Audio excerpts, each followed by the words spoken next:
Hello बच्चों, आज last 15 अप्रैल का पेपर कंप्लीट हो गया है और एज एक्सपेक्टेड जैसा कि पहले के जितने भी 2-3 सालों का एनालिसिस है, जैसे जैसे शिफ्ट के लास्ट आता है थोड़ा सा पेपर का डिफिकल्टी लेवल वो बढ़ा देते हैं। हाँ, इस साल ऐसा जरूर हुआ कि first 3 days difficulty level increase नहीं हुआ, वहां पर डिफिकल्टी लेवल लगभग एक जैसा सा था, लेकिन लास्ट के 2-3 डेज के अंदर मैथमेटिक्स के पेपर में उन्होंने डिफिकल्टी लेवल थोड़ा सा ज्यादा रखा। आज के अगर मैं पेपर की बात करूं तो और जो फर्स्ट सेकंड थर्ड डे के जो पेपर्स थे उनसे कैलकुलेटिव था, कुछ क्वेश्चन डिफिकल्ट नेचर के भी थे। तो 15 तक के क्वेश्चंस हो चुके हैं, 16 से मैं आगे बढ़ता हूं। क्वेश्चन नंबर 16 है सीक्वेंस सीरीज का। 2 arithmetic mean A1 and A2 और 3 geometric mean G1, G2, G3 are inserted between 2 numbers A and B। ऐसा एक क्वेश्चन आज से करीब 7-8 साल पहले जेईई मेन में आया हुआ है। वहां पर G1 एंड G2 वहां पर 2 ज्योमेट्रिक मीन की बात करी हुई थी, नंबर्स A भी था और अर्थमेटिक मीन वहां पर A ही था। ओके, तो बिल्कुल वही नेचर का क्वेश्चन है, सिर्फ एक ज्योमेट्रिक मीन इंसर्ट करा है और एक अर्थमेटिक मीन और एक्स्ट्रा इंसर्ट करा है। तो क्या क्वेश्चन है, A और B 2 नंबर्स हैं और इनके बीच में G1, G2 और G3 3 ज्योमेट्रिक मीन है। तो अगर ये A है तो मैं G1 को AR बोल दूं, इसको मैं AR स्क्वायर रीड कर लूं, इसको मैं AR क्यूब रीड कर लूं और इसे मैं AR पावर 4 रीड कर लेता हूं। अब हमसे क्वेश्चन में बोला है find G1 power 4, G2 power 4, G3 power 4 plus G1 square और G3 स्क्वायर। हमसे ये पूछा है, तो G1, G2, G3 की वैल्यू पुट कर देते हैं अपन। तो G1 की वैल्यू है AR, तो A power 4 R power 4। G2 की वैल्यू है AR स्क्वायर, तो A पावर 4 और R पावर 8 लिख देता हूं। G3 की वैल्यू है AR cube, A power 4 R power 12 और G1 है AR, तो A स्क्वायर R स्क्वायर और G3 है AR क्यूब, तो AR क्यूब, तो ये हो जाएगा A स्क्वायर और R क्यूब का होल स्क्वायर यानी कि R की पावर 6। तो इसमें से कुछ कॉमन आ रहा है, A पावर 4 और R की पावर 4, ये इसमें से कॉमन आ रहा है, तो ये हो गया 1 plus R square plus R power 8 और यहां पर R पावर 8 है, यहां पर R पावर 8 है, तो ये हो जाएगा R पावर 4। ओके, तो 1 प्लस और R पावर 4 कॉमन लिया है, तो यहां पर भी R पावर 4 है। ओके, तो ये क्या बचा, 1 प्लस 2R पावर 4 और प्लस R पावर 8, तो ये हो जाएगा A पावर 4, R पावर 4 और 1 प्लस R पावर 4 का होल स्क्वायर। ओके, अगर मैं एक A स्क्वायर को अंदर ले लूं, A स्क्वायर R पावर 4 और एक A को मैं अंदर ले लूं, तो ये हो जाएगा A प्लस और A R पावर 4 का होल स्क्वायर। और देखिए A R पावर 4 क्या है, B, A square R power 4 और ये क्या है, B। ओके, अब है ना अर्थमेटिक मीन की क्या प्रॉपर्टी होती है कि A और B के बीच में अगर 2 अर्थमेटिक मीन इंसर्ट करे गए तो A प्लस B फर्स्ट और लास्ट का सम किसके बराबर है, A1 प्लस A2 के।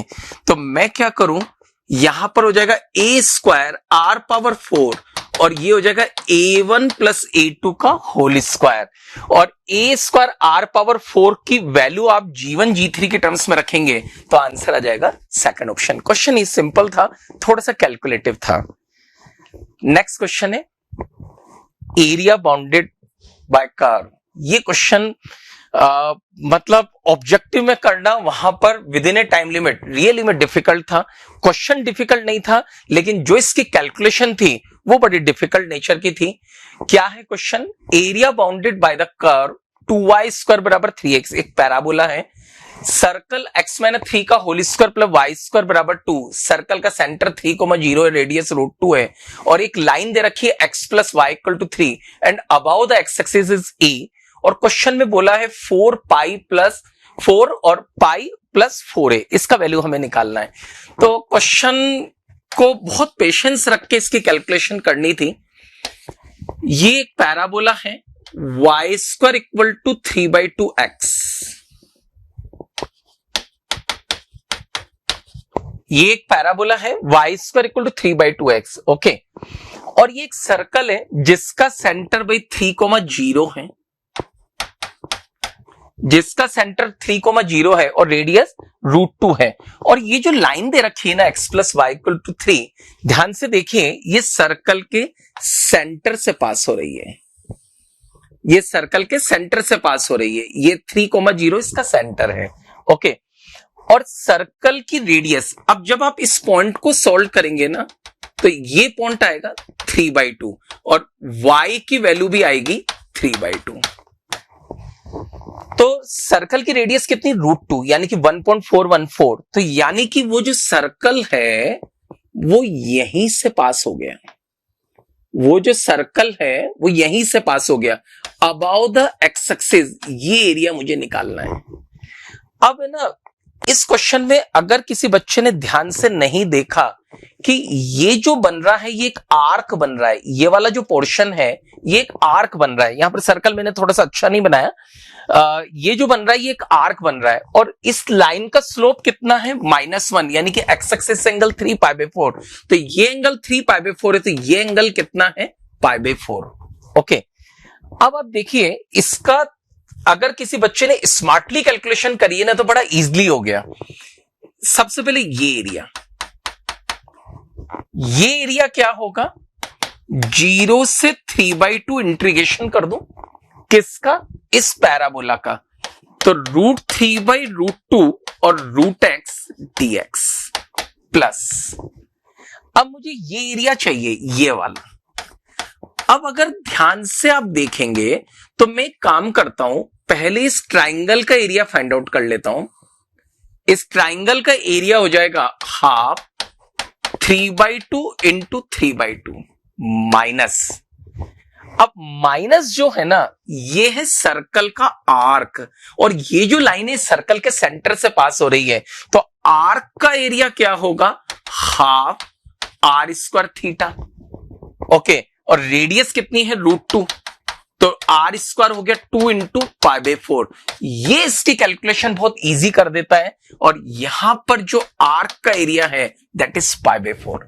ये इसकी कैलकुलेशन को बहुत इजी कर देता है। बस अब तो बस कुछ भी नहीं है क्वेश्चन में, ये आपका क्या है, रिक्वायर्ड एरिया है, और a की वैल्यू जब यहां पुट करेंगे तो आंसर आपका आएगा 42। Okay, next question. ये क्वेश्चन मैट्रिसेस का था, और क्या क्वेश्चन है, A B A square matrix of order m। Okay, और m एन n का एक रिलेशन हमें गिवन है, that is m² plus n² -6m -4n plus 13 बराबर 0।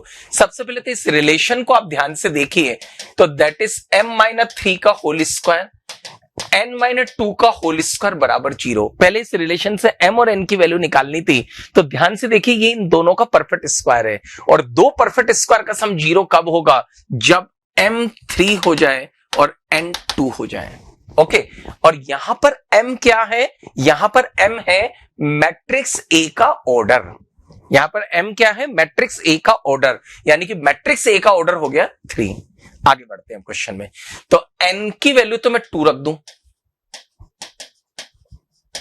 एडजॉइंट, और m की वैल्यू में 3a पुट कर दूं। ओके, और A मैट्रिक्स का ऑर्डर कितना है भाई, 3 है, तो अगर मैं 2 को बाहर लेता हूं तो ये हो जाएगा भाई 2³ ठीक है, और ये है एडजॉइंट 3a और इसका डिटर्मिनेंट, और ये क्या है, डिटर्मिनेंट a की पावर n-1, इसका ऑर्डर कितना है, 3 है ना, n को ये n रीड मत कर लेना, 2, 3 - 1 का होल स्क्वायर, तो ये हो गया 2³ 3a का डिटर्मिनेंट और होल पावर 4। ओके, अब A मैट्रिक्स का जो ऑर्डर है वो 3 है, तो अगर मैं 3 को बाहर लूंगा तो 3³ आएगा, तो 2³ और ये 3³ की पावर 4 और ये हो गया डिटर्मिनेंट a की पावर 4, और क्वेश्चन में डिटर्मिनेंट a की वैल्यू कितनी है 10। तो यहां पर आ जाए हम 2 पावर 3, 3 पावर 12 और इसकी वैल्यू है 10 की पावर 4। ओके, अब तो बस क्वेश्चन को मुझे इस फॉर्म में अरेंज करना है, 3 पावर a, 5 पावर b और 6 पावर c, इस फॉर्म में अरेंज करना है। तो इसको टुकड़े कर लें भाई। तो ये है 2 पावर 3, 3 पावर 12 और इससे हम लिख दें 2 पावर 4 और 5 पावर 4। ओके, तो ये हो गया 2 की पावर 7, 3 की पावर 12 और 5 की पावर 4, और 2 और 3 मिलकर अपन 6 लिख लेते हैं क्योंकि आंसर मुझे 6 में चाहिए। तो ये हो जाएगा 6 की पावर 7, 3 की पावर 5 और 5 की पावर 4, और इन पावर्स का सम पूछा था तो 7 प्लस 5 प्लस 4 दैट इज 16। हो सकता है वहां पर एक्चुअल डेटा थोड़ा सा डिफर कर रहा हो, क्वेश्चन बिल्कुल यही था और उसका अप्रोच यही था। नेक्स्ट क्वेश्चन रिलेशन का है। ये क्वेश्चन थोड़ा सा डिफिकल्ट नेचर का था, वहां पर बच्चों ने अगर करा हुआ नहीं है तो फर्स्ट अटेम्प्ट में इस क्वेश्चन को करना रियली में डिफिकल्ट टास्क था। क्वेश्चन है कि A B related to C D और एक रिलेशन दे रखा है that is 3a plus 2b बराबर 4c प्लस 5d, और ए बी सी डी की वैल्यू हमें दे रखी है 1 2 3 4। तो क्या करें अपन, 3a 2b 4c और 5d, चार चीजें इसमें इन्वॉल्व हो रही हैं। अब a की वैल्यू है 1 2 3 4, तो 3a की वैल्यू क्या हो सकती है 3, a को 2 रखें 6, a को 3 रखें 9 और a को 4 रखें दैट इज 12। a की वैल्यू ये हो सकती है। 2b की वैल्यू क्या क्या हो सकती है, तो b भी क्या है 1 2 3 4, तो ये क्या हो सकता है 2 4 6 और 8।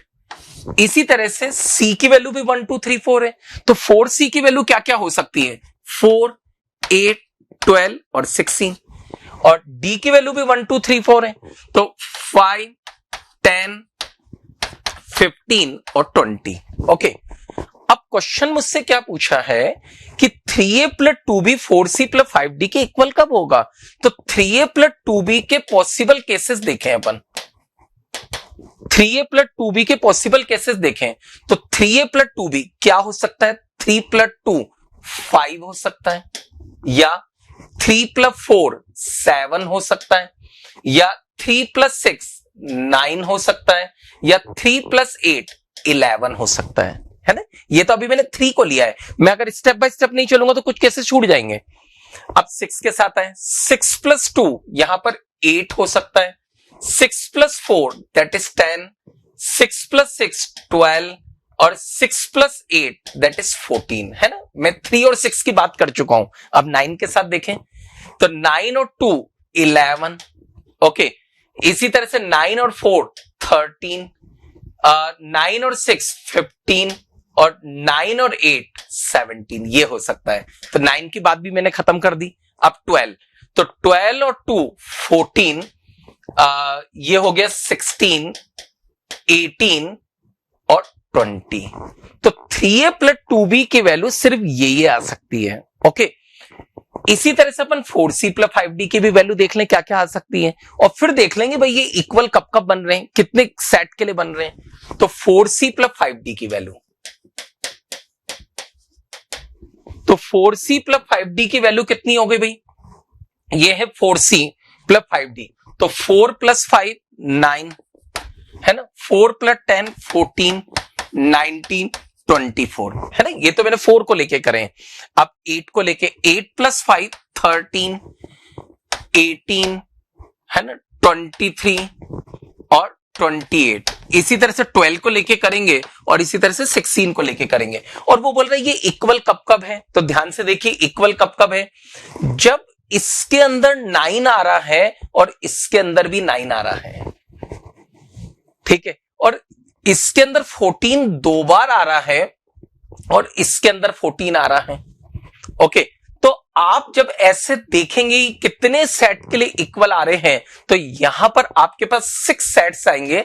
आंसर थर्ड ऑप्शन हो जाएगा, मतलब इस समय थर्ड ऑप्शन के अंदर 6 लिखा हुआ हमने, तो आंसर थर्ड ऑप्शन आ जाएगा। 6 सेट के लिए ये दोनों इक्वल आएंगे। तो वहां पर पेशेंस रख के इस क्वेश्चन को सॉल्व करना अपने आप में थोड़ा सा डिफिकल्ट था, बाकी क्वेश्चन इजी है। Next question, shortest distance. ये क्वेश्चन तो जेईई मेन का जैसे फेवरेट क्वेश्चन है।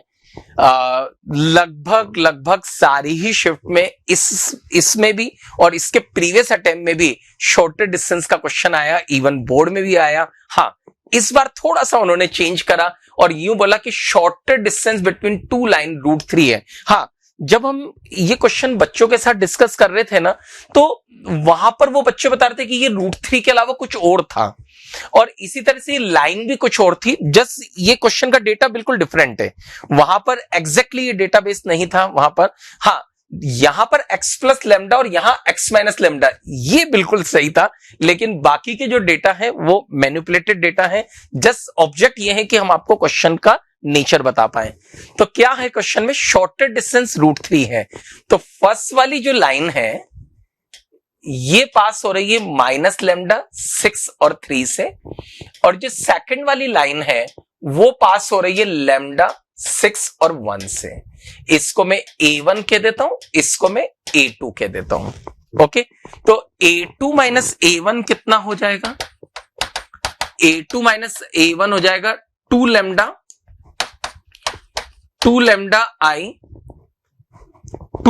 I, और B की वैल्यू यहां पर 6 और 6 है, तो यहां पर 0 हो जाएगा और यहां पर -2k हो जाएगा।